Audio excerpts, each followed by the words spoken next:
Okay, so now that we've identified our zones on gold on the weekly and daily time frame, the weekly zones are our thick red lines, while our daily zones are the thin red lines. So the next thing I want to do is to identify any potential trend lines.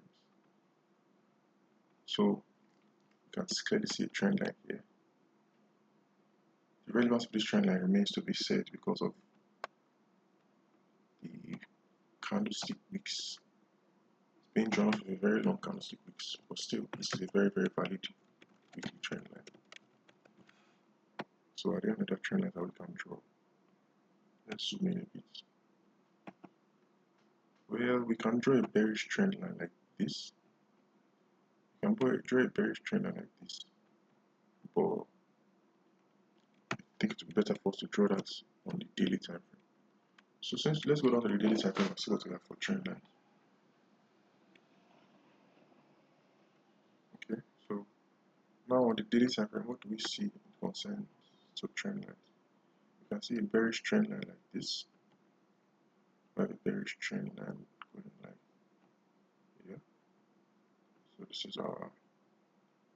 is a daily trend line. And for my daily trend lines, I like to change the colors to make them light, to make them gray.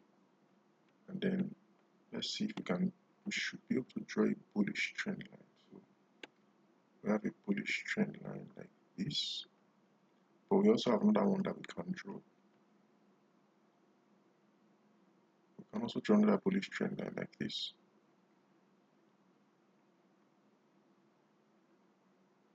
So for now, we'll keep these two trend lines on our chart.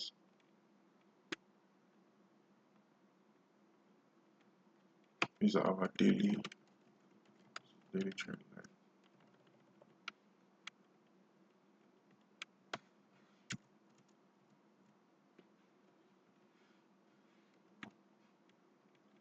So our daily trend line, and then this is another daily trend line.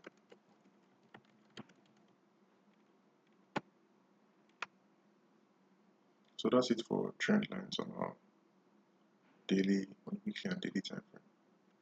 So the next thing we want to do is to identify our trend origin.